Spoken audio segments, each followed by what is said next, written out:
सर्वम शिवमयम शिवानंता शिवकृपानंता। আজকে আমরা একটা বিশেষ অনন্য বিষয় নিয়ে আলোচনা করব, যার উদ্দেশ্য আমাদের অ্যাস্ট্রোলজিক্যাল এক্সপিরিয়েন্সকে আরও এনরিচ করা।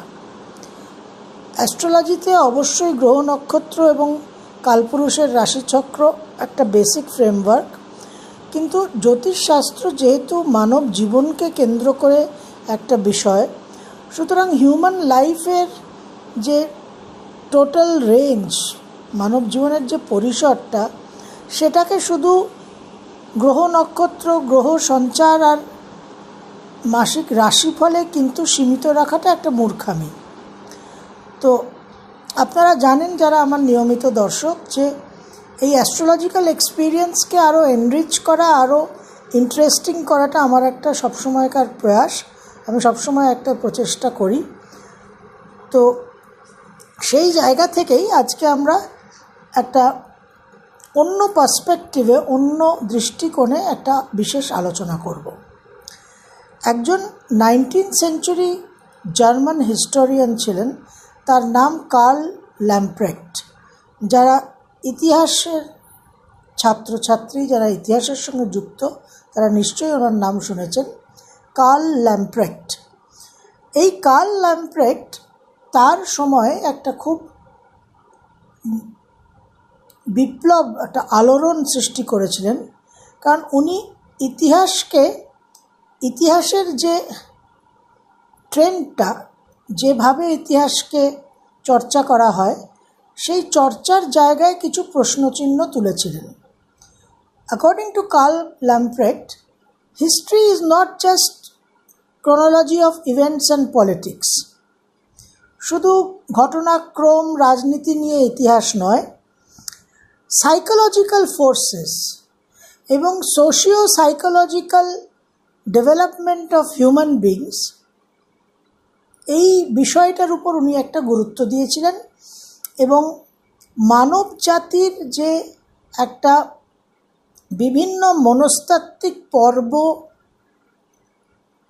দিয়ে মানব জাতির যে একটা বিকাশ, সেই আঙ্গিকে ইতিহাসকে দেখতে হবে, এই রকম একটা ভাব নিয়ে উনি একটা থিওরি, একটা চিন্তাভাবনা করেছিলেন। ওনার সময় সমসাময়িক যারা অন্যান্য হিস্টোরিয়ান ছিলেন, তারা ওনাকে অবশ্যই বিদ্রূপ করেছিলেন, হি ওয়াজ রিডিকিউলড।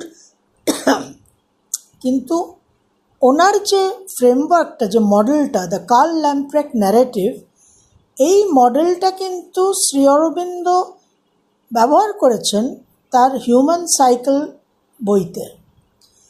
কার্ল ল্যাম্প্রেক্টের ফ্রেমওয়ার্ক মডেলকে শ্রী অরবিন্দ কিন্তু একটা বিশেষ জায়গা দিয়েছেন। তো কার্ল ল্যাম্প্রেক্ট বলছেন যে মানব জাতি বেসিক্যালি 5টা সাইকোলজিক্যাল পর্বের মধ্যে দিয়ে তার একটা বিবর্তন হয়, বিকাশ হয়: symbolic, typal, conventional, rational and subjective. এক একটা ফেজের মধ্যে যখন মানবজাতি থাকে, তখন সেই রকম তার ইতিহাস রচনা হয়। তো এই যে সিম্বলিক, প্রথম যে ফেজটা উনি বলছেন, এটা ওই সেই সাংকেতিক, প্রতীকমূলক একটা প্রাচীন যুগের, প্রিমিটিভ টাইমের যে একটা সব কিছুকে সিম্বলিজমের মাধ্যমে বোধগম্য করা, সিম্বলিজমটা খুব গুরুত্বপূর্ণ। তো এই ধরনের একটা ইনিশিয়াল ফেজের মধ্যে দিয়ে মানবজাতি পাস করে। তারপর টাইপাল, যে একটা বিশেষ প্রকারের জাতি। তারপর কনভেনশনাল, অর্থাৎ কিছু প্রথা প্রচলন মানুষের জন্য গুরুত্বপূর্ণ হয়ে যায়। তারপর আসে র্যাশনাল, যুক্তিবুদ্ধির একটা স্টেজ। তারপর সাবজেক্টিভ, একটা আত্মবাদী, খুব ইন্টারনালাইজড একটা আভ্যন্তরীণ চিন্তাভাবনার একটা ফেজ। এই 5টা ফেজের মধ্যে দিয়ে মানবজাতির একটা বিকাশ হয়। তো সিম্বলিক হচ্ছে সেই প্রাচীন যুগে, কেভম্যানের সময় গুহা মানব, সব কিছু সিম্বলিক, এবং ওই যে প্রকৃতি পুজো, ওয়ার্শিপ অফ নেচার, যে নেচার সিম্বলাইজ করছে আরও হায়ার পাওয়ারকে, ওই ফেজটা হচ্ছে সিম্বলিক। তারপর ধরুন আমাদের যে বর্ণপ্রথা, কাস্ট সিস্টেম, তো এই বর্ণপ্রথাটা বেসিক্যালি কিন্তু টেম্পারামেন্টের উপর নির্ভরশীল ছিল, যে knowledge, power, economy and service, Brahmin, Kshatriya, Vaishya এবং Shudra, knowledge, power, economy and service. তো এটা বেসিক্যালি স্বধর্ম, এটা একটা টেম্পারামেন্ট, যার যেদিকে একটা প্রবণতা তার সেটাই হচ্ছে তার বর্ণ। কিন্তু পরবর্তীকালে এই টেম্পারামেন্টের জায়গাটা একটা জন্মগত দিক এসে মানুষের এই বর্ণ বিভাগটা জন্মগত দিকের একটা প্রভাব বিস্তার করলো, যে যদি কেউ ব্রাহ্মণ পরিবারে জন্মায় তাহলে তার সেই টেম্পারামেন্ট থাক চাই না থাক সে ব্রাহ্মণ, সে ক্ষত্রিয় পরিবারে জন্মালে তার টেম্পারামেন্ট থাক না থাক সে ক্ষত্রিয়। তো এই যে বার্থ, জন্মগত একটা অধিকার, এইটা যে টেম্পারামেন্টকে সরিয়ে দিয়ে মূল যে কারণটা, এই প্রকৃতির জায়গাটাকে রিপ্লেস করে যে বার্থের ইম্পর্টেন্সটা, গুরুত্বটা এসে গেল, এই জায়গাটা কিন্তু হচ্ছে একটা একটা টাইপের সেটিং হয়ে গেল, যে একজন একটা পরিবারে একটা বর্ণে তার জন্ম হয়েছে, সুতরাং সে এই প্রকৃতির, সে এই type. So that is the typal phase. এবার এইটাই যখন প্রথা হয়ে গেল, যখন প্রচলিত হয়ে গেল, তখন সেটা কনভেনশনাল ফেজে পরিণত হলো, টাইপালের পরের নেক্সট ফেজ। তো এই যে টাইপাল ফেজটা বা এই যে কনভেনশনাল ফেজটা, এরা কিন্তু খুব মেকানিক্যালি, রুটিনলি কাজ করছে, এদের মধ্যে সেই প্রাণটা নেই, এবং সেখান থেকেই একটা কনভেনশন, একটা প্রথা হয়ে যাচ্ছে। যেভাবে আচার অনুষ্ঠান, আমাদের পূজা বিধিগুলো আমরা করে যাই, যে সেখানে মেডিটেশনও অনেকে সেইভাবে একটা রুটিন, একটা যান্ত্রিকভাবে, একটা ফিলিং ড্রিভেন নয়, একটা সেই ইনার যে কন্ট্যাক্টটা, মানুষের যে অন্তর্জগতের সঙ্গে যে একটা সম্পর্কটা, সে সংযোগটা, সেটা হারিয়ে গিয়ে একটা মেকানিক্যাল দিক হয়ে যাওয়া, সেইটা হলো গিয়ে কনভেনশনাল দিক। তো ইনার মিনিং নেই, একটা মেশিনারির মতো কাজ করছে, একটা লাইফলেস একটা যন্ত্রের মতো। এরপরে আসছে র্যাশনাল ফেজটা। তো কেন র্যাশনাল ফেজ আসছে না, র্যাশনাল ফেজ এখানে হস্তক্ষেপ করছে, দ্য র্যাশনাল মাইন্ড ইন্টারভিনস, এবং সে প্রশ্ন করে এই যে কনভেনশনগুলো, এই যে প্রথাগুলো, এই যে প্রচলিত সমস্ত আচার অনুষ্ঠানটাকে সে প্রশ্ন করে যে এর গুরুত্ব কতটা, এটা যথার্থ কিনা, এটা সঠিক কিনা, এবং প্রশ্ন করে সংশোধন করার জন্য। The rational mind questions in order to rectify, এবং এটাকে অত্যন্ত একটা প্রোগ্রেসিভ স্টেজ বলছেন কার্ল ল্যাম্প্রেট, যে একটা উন্নতির পর্ব, একটা প্রগতিশীল একটা পর্ব, হাইলি প্রোগ্রেসিভ স্টেজ। এবং যত কনভেনশন, যত প্রচলিত প্রথা, যত মিথ্যাচার, যত ফলসহুড, যত প্রতিষ্ঠান, ইনস্টিটিউশন, এই সমস্ত কিছুকে কিন্তু একটা জায়গায় আক্রমণ করা, breaking the conventions and falsehood হচ্ছে র্যাশনাল মাইন্ডের কাজ। এবং এই র্যাশনাল অ্যাপ্রোচের জন্যই কিন্তু আবির্ভাব হয় 16th সেঞ্চুরির রেনেসাঁস এবং তারপরে দ্য রিফর্মেটিভ এজ। তো এই যে আমাদের নবজাগরণ হয়েছিল, সংস্কার হয়েছিল, সেটা কিন্তু র্যাশনাল মাইন্ডের আবির্ভাবের জন্য।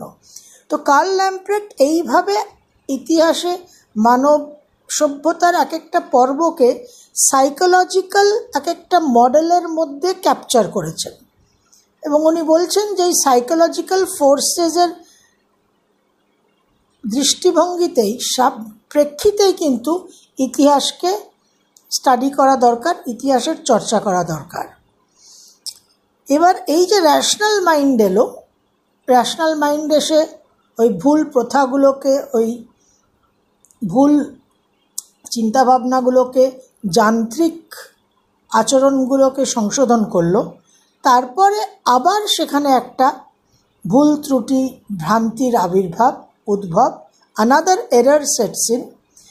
যে এই র্যাশনাল মাইন্ড এবার ভাবতে শুরু করলো এবং বিশ্বাস করতে শুরু করলো যে এই র্যাশনাল মাইন্ডটাই হচ্ছে highest and only source of knowledge.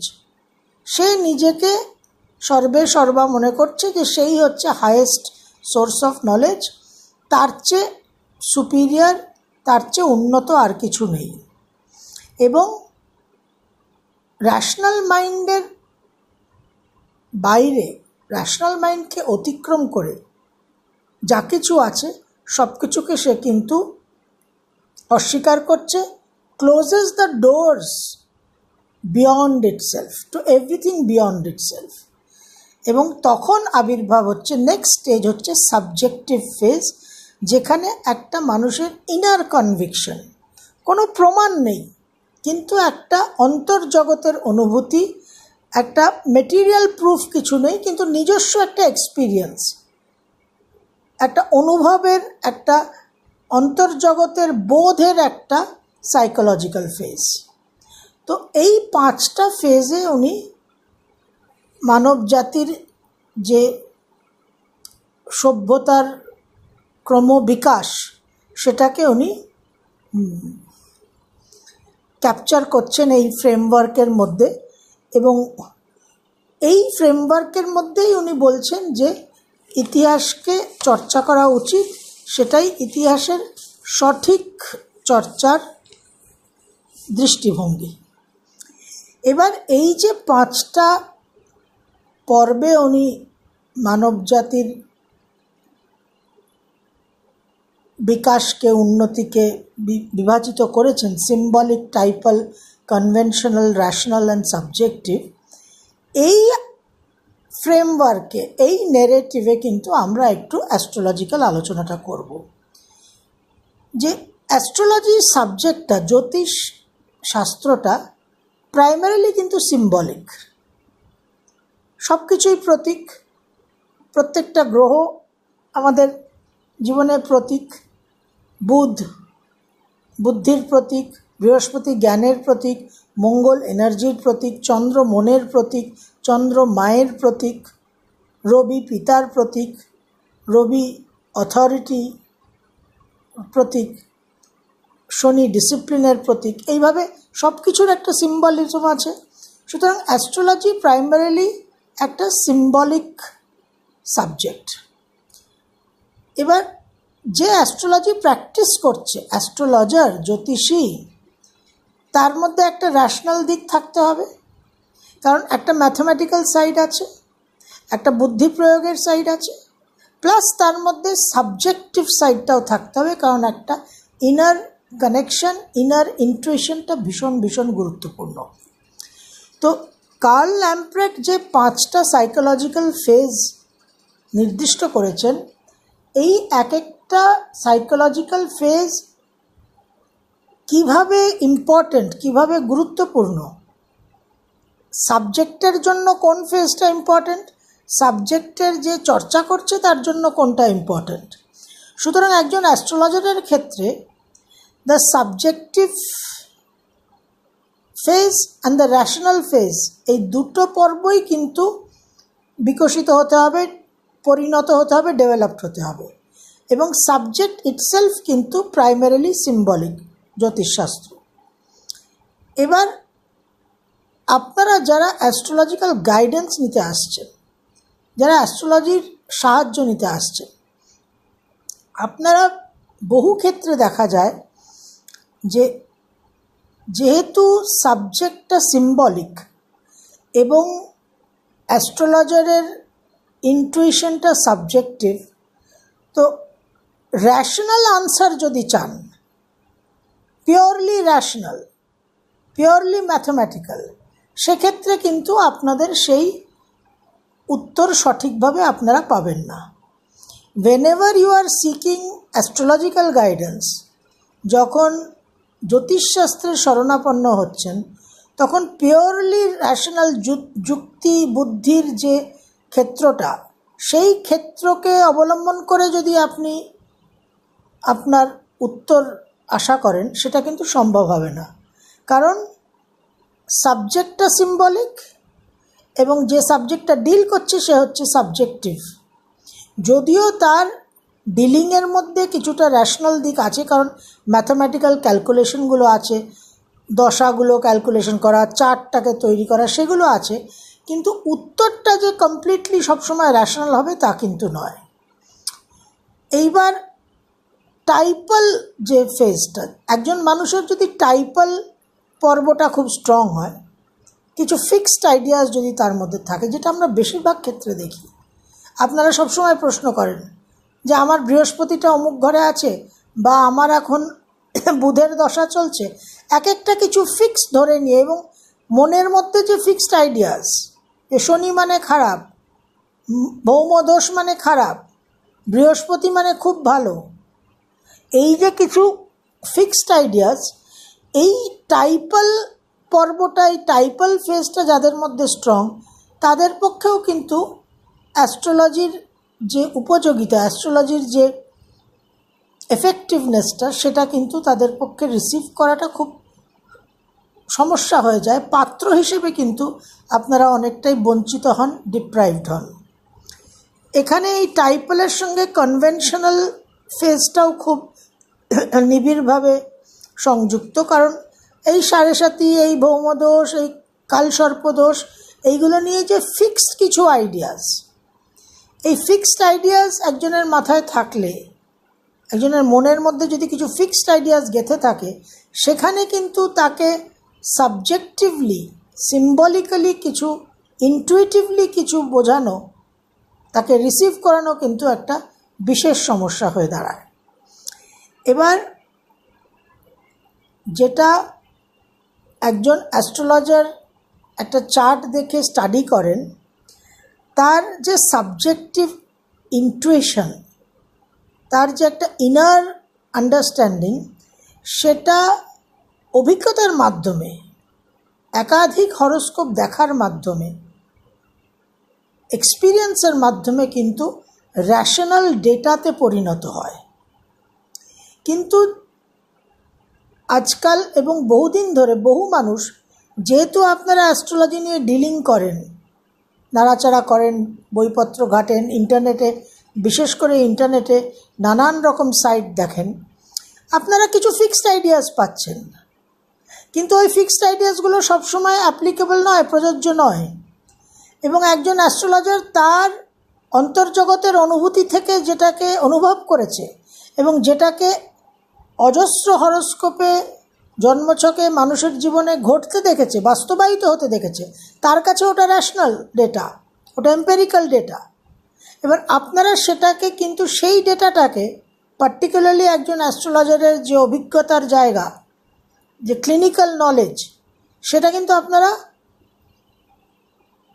ইন্টারনেটের ডেটাতে পাচ্ছেন না। সুতরাং সেখানে একটা কনফিউশন হচ্ছে, সেখানে একটা সমস্যা হচ্ছে। আপনারা পাত্র হিসেবে সেই অ্যাস্ট্রোলজিক্যাল অ্যাসিস্ট্যান্সটা, সহায়তাটাকে সঠিকভাবে রিসিভ করতে পারছেন না। তো কনভেনশনাল টাইপস, টাইপাল টাইপস, এই ধরনের যাদের মানসিকতাটা বেশি, যাদের মধ্যে টাইপাল কনভেনশনাল স্ট্রিকটা বেশি, তাদের পক্ষে কিন্তু এই সাবজেক্টিভ সিম্বলিক দিকটা অ্যাকসেপ্ট করা, গ্রহণ করা কিন্তু একটু মুশকিল হয়ে যায়, এবং তারা কিন্তু অনেকটাই বঞ্চিত হন অ্যাস্ট্রোলজিক্যাল পার্সপেক্টিভ থেকে। তো সিম্বলিক, সাবজেক্টিভ অ্যান্ড র্যাশনাল, এই তিনটের কম্বিনেশনে কিন্তু বেস্ট রেজাল্ট পাওয়া যায়। যেখানে যতটা সিম্বলিক সেটাকে রিসিভ করা, যেখানে যতটা সাবজেক্টিভ ইনার ইনটুইশন সেটাকে রিসিভ করা, এবং যেখানে র্যাশনালিটিটা প্রযোজ্য সেখানে সেটা রিসিভ করা, তবেই কিন্তু অ্যাস্ট্রোলজির বেস্ট রেজাল্টটা পাওয়া সম্ভব।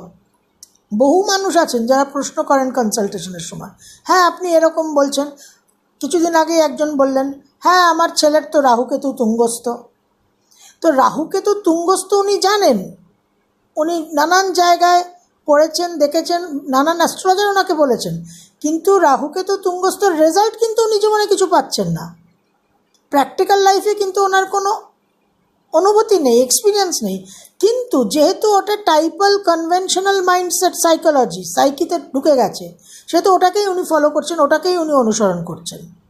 র্যাশনালি উনি চিন্তা করছেন না যে আমার জীবনে আমার ছেলের ক্ষেত্রে কি আমি পাচ্ছি এই রাহুকেতু তুঙ্গস্থর ফল। টাইপাল কনভেনশনালটা স্ট্রং হয়ে গেলে তখন র্যাশনাল অ্যাসপেক্টটাও কিন্তু দমন হয়ে যায়। তো এইখানেও একটা কিন্তু সমস্যা দেখা যায়। এবার দেখুন, গ্রহর দিক দিয়ে যদি আমরা দেখি, রাহুকেতু টোটালি সিম্বলিক, কোনো রকম কোনো অস্তিত্বই নেই, just mathematical points, completely symbolic. অ্যাস্ট্রোলজির মতো প্রাইমারিলি সিম্বলিক সাবজেক্টের মধ্যে সব গ্রহই সিম্বলিক, কিন্তু তার মধ্যে রাহুকেতুটা পিওরলি সিম্বলিক। বুধ আর শুক্রকে আমরা কি পাচ্ছি? বুধ হচ্ছে পিওরলি র্যাশনাল, এবং ভেনাস শুক্র কিছুটা র্যাশনাল ইন দ্য সেন্স যে ভেনাস হচ্ছে অ্যাপ্লিকেশন, প্র্যাকটিক্যাল অ্যাপ্লিকেশন। সুতরাং র্যাশনালিটি আর প্র্যাকটিক্যালিটি, এই দুটোর যে দিক, এই যে দুটো টাইপ, এই র্যাশনালিটি আর প্র্যাকটিক্যালিটির মধ্যে পড়ছে কিন্তু বুধ আর শুক্র। চন্দ্র টোটালি সাবজেক্টিভ, কারণ সে ফিলিংস। কিছুটা ভেনাসও একটা জায়গায় সাবজেক্টিভের মধ্যে পড়ে, কারণ ভেনাসের ক্ষেত্রে প্রেফারেন্স, মানুষের ভালো লাগার জায়গা, প্রেফারেন্সের জায়গা, কোনটা তার ভালো লাগছে কোনটা তার ভালো লাগছে না, সেটা কিন্তু হাইলি সাবজেক্টিভ, একটা মানুষের ইন্ডিভিজুয়াল একটা চয়েস। মার্স আর স্যাটার্ন এই দুটো কিন্তু বিশেষ করে টাইপাল, কারণ মার্স আমাদের ব্লাড, রক্ত, ব্লাড কিন্তু বার্থ, এই যে আমরা বলি বাই বার্থ আমাদের একটা হেরিডিটি, তো ব্লাড কিন্তু আমাদের একটা হেরিডিটিকে ইন্ডিকেট করে। তো মার্স সেই ক্ষেত্রে বিশেষ করে টাইপাল, এবং স্যাটার্ন হচ্ছে আমাদের স্ট্রাকচার, বডি স্ট্রাকচার, আমাদের ফর্ম, আমাদের বোনস, অস্থি, এটাও কিন্তু টিপিক্যালি টাইপাল ফেজ। এবং এখানে সান রবিও আসছে, কারণ রবি হচ্ছে আমাদের ইগো। জুপিটারকে আমরা কনভেনশনালের ব্র্যাকেটের মধ্যে, টাইপের মধ্যে ফেলব। জুপিটার রিলিজন, ধর্ম, বিলিভস, আমাদের সমস্ত বিশ্বাসের জায়গা, মতের জায়গা, ধর্মমত, ধর্মবিশ্বাস, এগুলো টিপিক্যালি কনভেনশনাল। এবং রবিকেও কিছুটা আমরা কনভেনশনালের মধ্যে ফেলবো, কারণ রবি হচ্ছে পাওয়ার। তো এই যে পাঁচটা সাইকোলজিক্যাল ফেজেস, এই গ্রহদেরও কিন্তু আমরা এই সাইকোলজিক্যাল ফেজেসের মধ্যে নির্দিষ্ট করে প্লেস করতে পারি। এবং একটা জন্মছকে একটা মানুষের এই যে গ্রহ অবস্থান, গ্রহ স্ট্রেংথ, সেখান থেকে কিন্তু বোঝা যায় যে একটা মানুষের টেন্ডেন্সি, ক্যারেক্টার ওয়ার্কিংটা কীরকম হবে। একটা মানুষের চন্দ্র যদি ভীষণ পাওয়ারফুল হয় তখন সে খুব সাবজেক্টিভ। এখন সেই সাবজেক্টিভ ইমোশনাল হলে তার র্যাশনাল দিকটা কিছুটা ডিস্টার্ব হয়ে যেতে পারে, কিন্তু তার সিম্বলিক দিকটা, সাবজেক্টিভের সঙ্গে সিম্বলিকের যেহেতু একটা সাদৃশ্য আছে, সেই দিকটা কিন্তু তার অ্যাসিস্টেড হয়, প্রমোটেড হয়, কিন্তু র্যাশনাল দিকটা আবার ডিস্টার্বড হয়ে যায়। আবার টাইপাল দিকটা, যে ফিক্সড যে জায়গাগুলো, মার্স অ্যান্ড স্যাটার্ন, তার সঙ্গে কিন্তু আবার সাবজেক্টিভিটির একটা বিরোধিতা আছে। তো এইভাবে এই সাইকোলজিক্যাল টাইপসগুলো কিন্তু হরোস্কোপকে স্টাডি করতে খুব সহায়তা করে।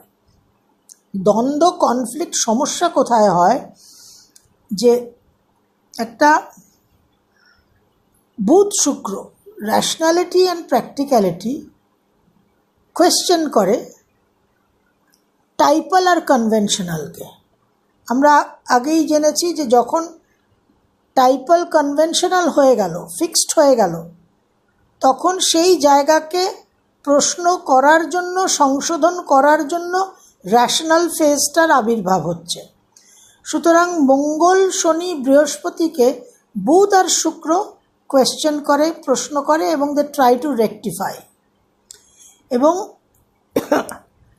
বুধ কিন্তু র্যাশনাল হয়ে সাবজেক্টিভ চন্দ্রকে পরিপূর্ণভাবে কোয়েশ্চেন করে, আর শুক্রের সাবজেক্টিভ সাইডটা, প্রেফারেন্সের জায়গাটাকেও কিন্তু কোয়েশ্চেন করে, কারণ বুধ র্যাশনালিটির সঙ্গে ডিসক্রিমিনেশন। তাহলে বুধ শুক্রকেও প্রশ্ন করে যে তোমার এই চয়েসটা কারেক্ট কিনা। এবার যখন অ্যাস্ট্রোলজিক্যাল গাইডেন্সের প্রশ্ন আসছে, আপনারা যখন অ্যাস্ট্রোলজিক্যাল হেল্প নিচ্ছেন, তখন একটা জিনিস মাথায় রাখতে হবে যে সাবজেক্টটা overall symbolic and subjective. Rational সাইডটা কিন্তু শুধু স্ট্রাকচারটা, হরোস্কোপটা তৈরি হচ্ছে, দশা অন্তর্দশা নির্ণয় হচ্ছে, একটা স্টাডি আছে, কিছু অ্যাফরিজমস আছে, কিছু সূত্র আছে, সেই দিকে একটা র্যাশনালিটি আছে। কিন্তু আলটিমেটলি যে অ্যাস্ট্রোলজারের যে নিজস্ব অভিজ্ঞতাটা, নিজস্ব অনুভবটা, দ্য সাবজেক্টিভ সাইড, এবং সিম্বলিজম অফ দ্য প্ল্যানেটসকে একজন অ্যাস্ট্রোলজার কীভাবে ইন্টারপ্রেট করছেন। কারণ সিম্বলিজমের যে ডেপথটা, একটা সিম্বল, একটা প্রতীকের অন্তরালে একাধিক ডেপথ থাকে, একাধিক ধাপ পর্ব থাকে অফ মিনিং, অর্থের। সুতরাং একজন অ্যাস্ট্রোলজার সেই সিম্বলের, সেই চিত্র, সেই চিহ্নর অন্তরালে যে একাধিক অর্থের ধাপগুলো আছে, সে কতটা গভীরে প্রবেশ করছে সেটাও কিন্তু খুব গুরুত্বপূর্ণ। তো আলটিমেটলি একটা জায়গায় যেটা সমস্যা হয়, বহু মানুষ বলেন কনসালটেশনের সময় যে আপনি এই কথাটা বলেছেন, অন্যরা তো এটা বলেননি। এখন এখানে দেখুন, এটা ইন্টারপ্রিটেশনের জায়গা। তো একজন অ্যাস্ট্রোলজার কিভাবে ইন্টারপ্রেট করছেন, সেই অ্যাস্ট্রোলজারের নিজস্ব সাবজেক্টিভ সিম্বলিক সাইডটা কতটা ডেভেলপড, তার র্যাশনাল সাইডটা সাবজেক্টিভ সিম্বলিক সাইডের সঙ্গে কতটা ব্যালেন্সড আছে, তার উপর নির্ভর করছে। সুতরাং যত অ্যাস্ট্রোলজারকে আপনি দেখাবেন, তার মধ্যে সকলের কথার যে একটা মিল হবে বা মেজরিটি একরকম রায় দেবে, সেটা কিন্তু নাও হতে পারে।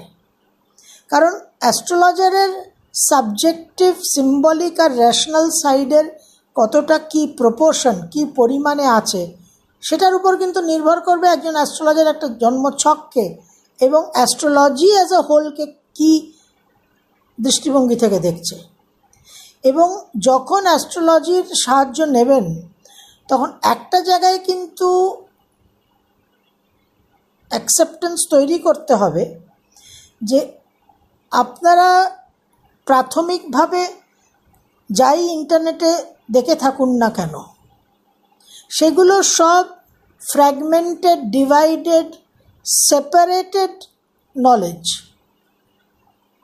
কারণ আপনারা জাস্ট কিছু টপিকসের উপর পড়ছেন। ওভারঅল একটা হরোস্কোপে টোটাল ইনফ্লুয়েন্সটা কী, টোটাল প্ল্যানেটারি কনফিগারেশনটা কী, হলিস্টিক কমপ্লিট পিকচারটা কী, সেটা কিন্তু আপনারা দেখছেন না। এবং একাধিক হরোস্কোপ না দেখলে একটা আন্ডারস্ট্যান্ডিং অফ দ্য সাবজেক্ট, বহু গ্রহ সন্নিবেশ, বহু গ্রহ যোগ, বহু গ্রহ অবস্থান সম্বন্ধে হয় শাস্ত্রে কিছু লেখা নেই, বা যা লেখা আছে সেটা অতটা ডিকোড করা যাচ্ছে না, সঠিকভাবে ডিকোড করা নেই, বোধগম্য নয়। যে রহস্যটা আছে প্রতীকের মধ্যে, সেটা সেইভাবে উদ্ঘাটন হয়নি, বা লেখাই নেই, এমনও আছে।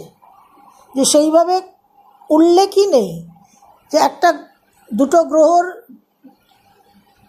কনজাংশনে বা যোগে বা সম্পর্কে যে কিছু কিছু জীবনে রেজাল্ট হয়, ফলাফল হয়, সেটা হরোস্কোপ দেখে বেরোচ্ছে। সেটা একজন অ্যাস্ট্রোলজারের পার্সোনাল এক্সপিরিয়েন্স থেকে তার নলেজটা তৈরি হচ্ছে। সেটা আপনারা কোথাও কোনো থিওরিতে পাচ্ছেন না, কোথাও কোনো ইন্টারনেটে কোনো ওয়েবসাইটে পাচ্ছেন না। সুতরাং আপনাদের কাছে সেই গ্রহণযোগ্যতাটা একটা সমস্যা, সেখানে আপনারা সেটা স্বীকার করতে পারছেন না। কিন্তু এই জায়গাটা বুঝতে হবে যে সাবজেক্টের ডিলিংটা, থিওরিটা একটা ইম্পর্ট্যান্ট অ্যাসপেক্ট অবশ্যই, সেটা তো জানতেই হবে, বুঝতেই হবে। কিন্তু beyond the theory, practical bedside clinical যে এক্সপিরিয়েন্সটা, হাজার হাজার হরোস্কোপ দেখার পর যে আন্ডারস্ট্যান্ডিংটা, যে পালসটা ফিল করা, সেই পালসটা যে ফিল করা হচ্ছে, সেই পালস ফিল করা থেকে একজন অ্যাস্ট্রোলজারের যে সেন্সিংটা, যে সেন্সারটা কাজ করে, সেটাকে আপনাদের কিন্তু অ্যাকসেপ্ট করতে হবে। তো এই কারণেই এই কার্ল ল্যাম্প্রেক্টের এই যে ন্যারেটিভটা, এই যে সাইকোলজিক্যাল ফোর্সেস, এবং এক একটা মানুষ কোন সাইকোলজিক্যাল ফোর্সের অধীনে আছে, বা এক একজন মানুষের মধ্যে এই 5টা সাইকোলজিক্যাল ফোর্সের কোনগুলো বেশি প্রাধান্য পাচ্ছে, কোন সাইকোলজিক্যাল ফোর্সটা বেশি শক্তিশালী একটা মানুষের মধ্যে, কোনটা কম শক্তিশালী, কোনটা হয়তো তার কাছে গ্রহণযোগ্যই নয়। একজন অত্যন্ত র্যাশনাল মানুষের কাছে কিন্তু সাবজেক্টিভ সিম্বলিক সাইডটা টোটালি তার কাছে গ্রহণযোগ্যতার জায়গায় নেই। কিন্তু যখন তিনি বিপদে পড়ছেন তখন তাকে অ্যাস্ট্রোলজারের কাছে আসতে হচ্ছে, কিন্তু অ্যাস্ট্রোলজারের কাছে এসে তার র্যাশনাল মাইন্ডটা অ্যাকসেপ্ট করতে পারছে না। সুতরাং অ্যাস্ট্রোলজির ফুল যে বেনিফিটটা, সেটাও তিনি লাভ করতে পারছেন না।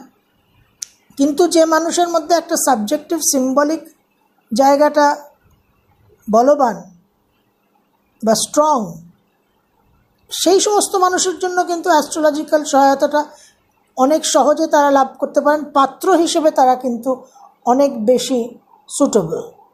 তো এই জায়গাগুলো, এই বিষয়গুলোকে আলোচনা করার জন্যই এই কার্ল ল্যাম্প্রেক্টের যে মডেলটা, সেটাকে নিয়ে একটু চর্চা করেছিলাম, যাতে আপনাদের এই একেবারে গতানুগতিক প্রতি মাসের শুধু রাশিফল, আর মঙ্গল সিংহ রাশিতে গেল, আর কালকে বক্রী বৃহস্পতি কদিন পরে মকরে সঞ্চার করবে, শুধু এই আলোচনা, এই একটা বোরিং মেকানিক্যাল যান্ত্রিক জায়গা থেকে একটু putting some spirit and light into astrology, যাতে সাবজেক্টটাকে একটা আরও এনরিচ করা যায়, আরও সমৃদ্ধ করা যায়, এবং আমাদের একটা অনেক ওয়াইডার পার্সপেক্টিভে একটা এক্সপ্যান্সিভ মাইন্ডসেট নিয়ে যাতে আমরা এই সাবজেক্টটাকে ডিল করতে পারি, এবং সেখান থেকে আমাদের ওভারঅল লাইফ এক্সপিরিয়েন্সটাও অনেক এক্সপ্যান্সিভ হয়, অনেক এনলাইটেন্ড হয়, এবং অনেক প্রোগ্রেসিভ হয়। এই উদ্দেশ্য নিয়েই আজকের এই আলোচনাটা করলাম। আশা করি আজকের এই আলোচনাটা আপনাদের ভালো লেগেছে। ভালো লেগে থাকলে অতি অবশ্যই কমেন্ট বক্সে মন্তব্য জানাবেন। সর্বম শিবময়ম শিবানন্তা শিবকৃপানন্দ।